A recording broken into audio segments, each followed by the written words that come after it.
You are listening to the Spurs-Related podcast. Listen for free on Anchor and Spotify.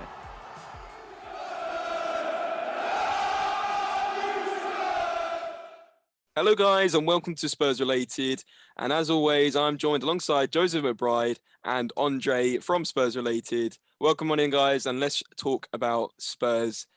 Terrible news over the last week. So yeah guys, welcome on in. Nice to be back. Bit of a sabbatical, but we're here. Andre? This whole thing is terrible. I am not happy. How can you be happy with potentially getting two managers, both world class? One we know is world class, and one we know is a serial winner, and both fall through in the same week, in the same matter of days. Conte looks pretty much done, and now it's not. Andre, talk us through the main points of the week and how it's kind of shaped from middle of last week sort of being Conte was nearly done, and then at the end of the week it sort of all fell through, and it looks like it's very unlikely now. Well, as you saw, we were supposed to have someone by the time the Euros rolled along. That's how sure Spurs were that we were going to get Conte. And then everything just fell through. They were undervaluing everything that Conte wanted. He wanted a certain amount for a salary. They gave him something else. Transfers, he wants to be 100% involved. And, well, you know how Levy is. He wants to sort of be in there and figure stuff out on his own, have his own type of players, his own short list. He wanted to bring in different types of staff members, and Tottenham only wanted to give him 4. And the staff members is very important for him. So all those things combined, it fell through over the weekend. And at the moment, nothing is going on there. The thing is, the more you were talking about that, the more it sounded like Tottenham Hotspur. I'm not going to lie, it didn't surprise me that Conte didn't happen, to be honest with you, although it looked very much nearly over the line, and they were even nearly tweeting like, here we go with Fabrizio. It just had that feeling where I just couldn't put Conte and Tottenham together. It was almost like one step too far. I don't know what Joe's thinking, but I didn't quite see it happening, although the evidence was there. It was in talks and advanced talks. It's not surprising at all. What do you think, Joe? I mean, out of everyone available right now, the fact he left Inter Milan, he's the best person for the job. I mean, they won the league for the first time since Mourinho was there in 2010 now, I think. And for the decade following, they struggled to even get in the top 3. And he's gone from getting them second to them winning it. He's a serial winner. I think the issue is, he's left Inter because obviously they need funds. They're in a bit of debt, and he's kind of, frustrated. He's finally got them to the top, and obviously you strengthen when you're at the top, and they don't want to offer him the funds. So he's left by mutual consent there. And he's never going to get that out of Tottenham. And I think he's realised that. And also, whenever he's gone, he buys players that are ready, then. He strengthens the team, they succeed, and then you build from there. He buys players that are fit and, at the peak of their career at that time. Whereas Tottenham don't do that. Their model is developing. That's just why Pochettino worked so well at the time. But I never thought he was going to join. When I saw, how close it was actually to happening, I was really surprised and kind of impressed as well. But then Tottenham Hotspur strike again. Pretty well summarised from both of you there. Conte so close yet so far in a way, really. It's just the thing is, guys, where do we go now? Like, I'll go over to Andre again. Like, there's very little options left now, because although Pochettino looked like it might have been on the cards, and Conte looked very close. Now we're kind of left again with, I saw something that ESPN put on their YouTube yesterday about Jurgen Klinsmann. I saw Graham Potter being linked again. I saw Roberto Martinez being linked. I've seen Gareth Southgate being linked. How do we go forward as a club, or at least on the same level, and stop going backwards on this journey, Andre? See, the thing is that I've heard some people say Conte might not have been a good fit because we want to work on the youngsters who are coming in. And, that's all well and good, but we've been doing that for years and haven't won anything. And the thing is, I saw other YouTubers There's one person who's a Chelsea fan from the kickoff, and he was scared about Conte coming to Tottenham because he knew that he was going to make Tottenham a very good team. That is the kind of manager we were signing. Because even with Mourinho, we were getting bantered a little bit. But with Conte, almost everyone was like, this is a big step for us.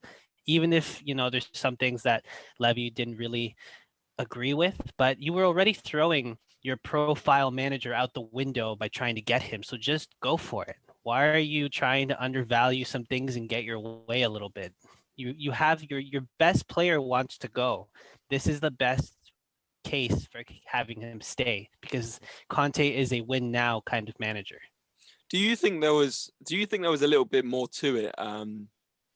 That obviously Conte left Inter Milan on the basis that he wasn't going to get the transfer funds he needed to progress Inter Milan further and keep them at the top. And also, like Joe was saying before the call, that Lukaku might have to be sold to fund the debt that Inter Milan are currently in.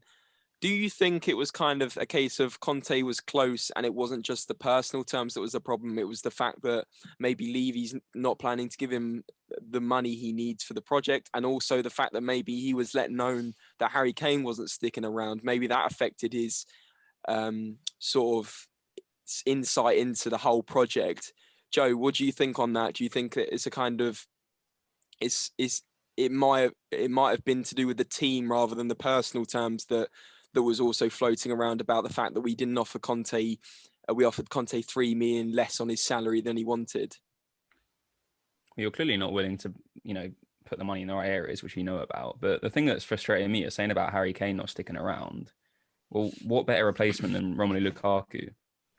Inter want to sell players. They need to make funds. They've got Lautaro Martinez as well. You'd have Conte coming over. If you give them the money, if you do sign the players, that's a straight replacement. No one replaces Harry Kane, but it's a decent alternative. I'm also just thinking, like, you've been linked to Skriniar for ages now, Inter Milan centre half. Like, these have all played under him.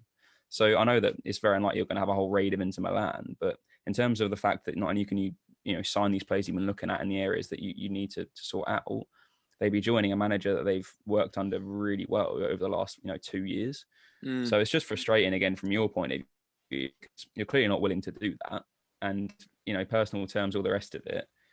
Conte's a winner, and he's got a project wherever he goes. That's what he wants. He wants to achieve greatness, and fair play to him. He did really well at Chelsea until that all transpired. It's funny you're having to raid the old ex-Chelsea managers again, so it'll probably be Frank Lampard next. But it must be so frustrating. Obviously, I'm more neutral, but even from my point of view, as I've said all season doing this, like, I'm annoyed, so I can't even imagine how it must be to be, as emotionally linked as you guys. Yeah, spot on. And like you said about Lukaku, Lautaro Martinez, Skriniar, those players that we may have been linked with before or could be a potential great fit for players leaving, makes complete sense because it's happened with so many other managers in the past where they've gone to another club and like you're almost saying, raided the club and taken some sources to come with them. And like you said, if Kane does go, which could be quite likely on the cards, then Lukaku would have been a pretty much fantastic replacement. And the other thing you've got to think of is sometimes, when a manager goes to another club, the players aren't necessarily tempted, but this is the highlight of these players' career. Like Romelu Lukaku's had the highlight of his career last year. So has Skriniar, so has Lautaro Martinez. They've never won like leagues like that before. And so Conte is a big part of their career because he's the one that took them to the next level. I mean, Lukaku was talked about being a bit of a, what should I say? When he went to Inter Milan, he wasn't scoring as many goals as he is now, and now he's scoring one of the best goals to game ratio in the world. So it does seem ridiculous that we didn't get Conte, not only for his managerial ability, like we know he's one of the best managers in the world, but that link, that is a really good key point. The link of bringing players over, the more I think about it, the more I get annoyed. But Andre, I'll go over to you. What manager do you want to see now? I mean, it's a hard question, but I mean, go on. I mean, at this point, I feel like once you try and go for Conte, anything is pretty underwhelming, to be honest. From what I've heard from Fabrizio and other journalists, the Poch door's closed. PSG is very adamant he won't leave. The Ten Hag meeting that happened a while ago, it didn't actually end very positively. And Ajax is convinced now that he's going to stay. But you never know. They could go back for him by having to sort of tweak their profile. But I feel like the only reason they were okay with throwing their profile out the window was because it was Conte, but they didn't even fully back him on that one. Other than that, really, I'm not seeing any links at all. This is we are nowhere near signing a manager right now, unless something's being done like under quietly, so that there's no media pressure. But yeah, I can't imagine it. All you say about the media pressure, I'm not saying you're wrong, but like all these managers have been at the forefront of news. Like it was breaking news on Sky Sports that Mauricio Pochettino was in advanced talks with Tottenham. It was breaking news that Conte was almost done. You know, these deals are eventually found out by these journalists, these people with insight, you know, Fabrizio Romano, Alistair Gold, whoever it may be, finds out about it and they find out about it pretty quick. Now the names floating about, like you said, Erik Ten Hag it's been a name we've been talking about for how many months too? Like literally since Mourinho got sacked. And by the way, I think this is the longest Tottenham have not had a proper manager for something so many years. Like it's ridiculous. I can't remember what the stat was, but basically how we haven't got, we're basically at square one, aren't we? It's a mess, isn't it? Yeah. We're at square one. Instead of appointing someone you think's right for the role, instead of, carefully fine-tuning what you're looking for in terms to fill the seat and drive the team forward, drive the club forward, something that you've clearly got a plan, the stadium, all the rest of it. It's been years of molding in the making, and you've handled the situation so badly. You're literally just having to cherry pick kind of what's the best at the moment. It's just not right. You're just going to fill someone, probably waste a load of money. If it goes well, then fair enough, but if not, you're going to be back to square one 2 years later with a lot more money spent and just a lot more faff. It's not a surprise that, Kane does want out right now, because why would you want to stay right now? Would you want to stay in this situation? Of course not. And also going on to what you were saying further, what manager out there is going to look at Tottenham now and see it as a serious club, knowing that Conte's clearly bottled wanting to come, because probably for all the right reasons. I mean, like his decisions must be fair enough. And Pochettino's gone a bit quiet. So clearly the other managers are going to think, well, what's going on with this club? Why do the best managers in the world not want to go there? Why would I want to go there? And the names floating around, Erik Ten Hag, Pochettino's still floating around.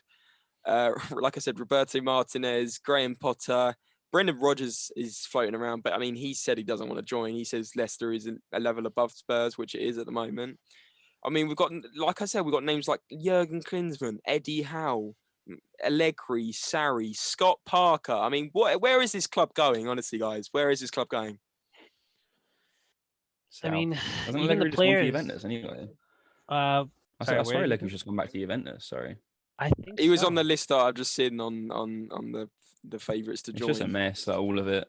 It's thing is, do you wait for someone else, or do you try and get someone to at least make the best of a bad situation now? Because you need to give them time. Like getting them before the Euros isn't just in terms of ease and everything. It's it's so you can have the summer, which is important, and it's also good to get people before the Euros. Same as even people trying to sign players. You always see people trying to pick them before it starts, because someone has one good game in the Euros and their price tag goes up 20 million. That's just how it is. Yeah, and like you were saying, like say miracles happen and we go back for Conte, we agree a deal, he becomes the manager, which I'm not saying is happening, by the way. But say that happened, and then we wanted to go for Lukaku. Guess what happens if Belgium win the Euros and he gets top scorer? His price tag's doubled, hasn't it? So, what a mess! What an absolute mess! This manager should have been agreed technically weeks ago, but the fact that Conte's obviously left Inter Milan a couple of weeks ago, it still should be sorted by now, shouldn't it? It should be done. We should know who we've signed, and we should be planning on our transfers ASAP, not leaving everything to the last minute. And we're going to do some panic buys again, like a bit like we did in 2016 when we got Moussa Sissoko on the last day. I'm getting real vibes of that kind of window at the moment. So let's talk about something also negative that happened this week. Let's not talk about managers for now. I think we've covered that. let's talk about the PFA Player of the Year. Now, as we know, the Premier League Player of the Year, so the Premier League official Player of the Year was Ruben Dias.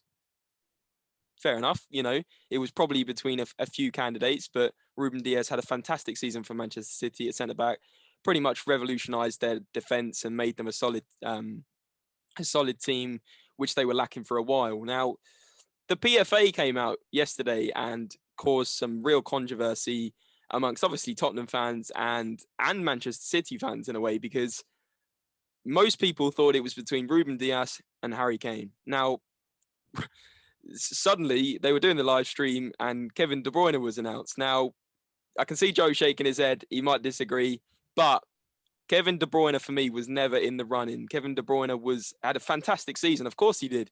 Manchester City cruised the league.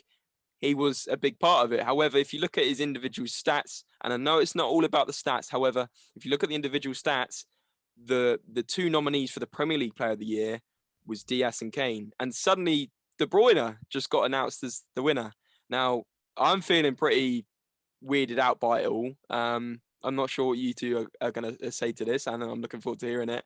I'm going to go with Andre first. Did you think that was the right decision, Kevin De Bruyne, as PFA Player of the Year, and explain why not, if you thought not? Well, when I heard that it was De Bruyne, because I was kind of busy doing some things, but when I heard that, I couldn't believe it, because Harry Kane literally had the most goals and the most assists. Although I feel like maybe because of where Spurs ended up, that might have affected it, but maybe that should be even a bigger thing. In a shit team, he got the most goals and the most assists. Right? Correct. And then you got. Thank God he did. Yeah, and then you got Diaz, who it's his first season here, and it was such an amazing performance that he had throughout the entire season. So I don't know why De Bruyne got it exactly. I don't agree that he should have got it. I'm with Andre for pretty much the same reasons, because it's only the third time it's ever happened where a player scores the most goals and most assists. And the PFA Player of the Year is, and I know what you're saying about the fact that Spurs finished low in the table. Of course, like, Spurs had a terrible season. We finished 7th, and we technically underachieved, of course. But Harry Kane, like Joe's saying, thank God he did score those goals, because we could have finished, 11th, 12th, even worse. But it's only the third time a player has ever scored the most goals and most assists in one season. So the PFA Player of the Year is an individual award. And to me, Harry Kane couldn't have done much better as an individual to win that award. Now, I know Joe's dying to tell me what he thinks, but that's how I see it. And I thought Harry Kane should have won it. And if it wasn't Harry Kane, it should have been Ruben Dias along with the Premier League one. That's what I'm saying. But I don't know what Joe thinks. I'm gonna listen to this very carefully. Well, PFA obviously is voted for by players, coaches, people in that organisation as well, and it's for the best player that year. And as much as maybe Kevin De Bruyne didn't deserve it, but Kevin De Bruyne is the best player in the Premier League. I know that might be nice to hear for you with Harry Kane. He is the best player in the league, in my opinion, right? This year, I think, Diaz as well probably should have got it. It's rare a defender does get it. I know that Van Dijk got it a couple seasons ago. I mean, De Bruyne got it the year that Liverpool won the league as well. But De Bruyne is the best player. And Kane did not deserve it. I know he got the most goals and most assists. And you're saying about, it's only the third time someone's done that and not won it. But name me the time that someone's won it when finishing 7th. Like, please name me if you can, because you shouldn't get awarded for that. And, it's been a year as well that there's been constant rotation. 23 goals is a very respectable achievement. It's not the highest that we've seen. 14 assists is very respectable. De Bruyne got 2 less than that while being injured for a lot of the season as well. Trent got that from right back a couple of seasons ago. It's still extremely impressive. I'm not taking anything away from Harry Kane because he's been amazing. He has literally dragged Tottenham even to the Conference League, which is, tragic as it is. If it wasn't for him, who knows where you'd be. But he still doesn't deserve the award, in my opinion, for that. Like, he's done really well and he's shone within, a terrible team. That doesn't mean you get Player of the Year for it. You finish 7th. I'm sorry. I know it sounds hard to hear. No, I do see what you're saying. The only argument I have to that is obviously, I get what you're saying. Kevin De Bruyne, to many people, is probably the best player in the Premier League. But there's 2 things I'd say. number one, is it Kevin De Bruyne's best season for Manchester City? I know you mentioned when Man City came No, runners it's up. not. That was probably his best season. Correct me if I'm wrong. And number two, just because a player is technically and at his best ability the best player in the Premier League, does that warrant the award for that season? I'm not too sure. I think it should be based on, and I thought it should be based on, a player's individual performance that season. And I know what you're saying. Kevin De Bruyne still had a brilliant Yeah. season. However, is it Kevin De Bruyne's best season? And has he just been voted because they think he's still the best player? Because technically, if you think about it, let's go with Sadio Mane, for example, Joe. He's not had a good season compared to his other seasons, but he's still one of the best players in the Premier League. But you wouldn't put him in the picture of PFA Player of the Year just because he's not had a good season this year, would you? I'm trying to think of the parallels. I mean, But the thing is, De Bruyne didn't have his best season, but taking into consideration all the circumstances, he still had a very good season. Whereas Sadio Mane really didn't. He had a massive dump, and it was clear to see. But you're saying it's not all about individual stats as well. Kane dragged with the goals. He was great with the assists. But De Bruyne just on the field just makes such a big difference. And I'm not arguing the case that he should have got it. I still think it should have been Diaz because the impact he had was just insane. One of the main fragilities within Manchester City's team, he just walked in and just completely transformed it. So I think he should have got it. But my argument, with Spurs fans was obviously you were very upset that your prized possession didn't get an award. He's got the golden boot and the assist thing. So, he's done well. Good lad. But you're getting upset he didn't win it when, even though De Bruyne won it when maybe he shouldn't have done, Harry Kane still shouldn't have won it anyway. It's like coming third in a 100-meter sprint and moaning about the photo finish. Like, it's pointless.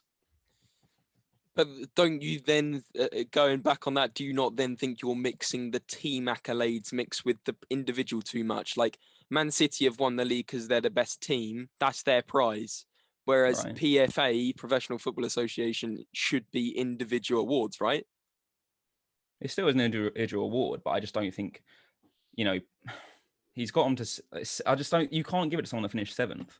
I get that. No, I see what you're saying. I completely understand that. I think in a way people would take the mick if he did win it and they'd be like, well, Kane finished seventh. Exactly. He can't have helped them that much. But how much can one player do to make a very average team, below average team, succeed above seventh? At the end of the day, technically it should be the individual award from the player that's had the best individual performance. And you can see by the pictures, Harry Kane's holding a golden boot and he's holding the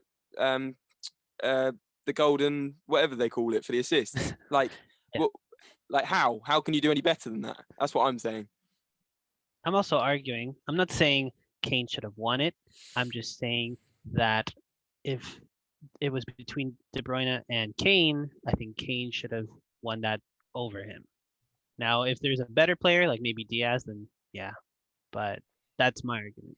But I don't think we would have had had an this amazing season. Sorry, Kane's had an amazing season. But when you took De Bruyne out of Man City, Gundogan stepped up, and that's great because they got the squad depth. I'm just saying, without being too harsh, how your team performed without Kane highlights even more how much of a good player he is.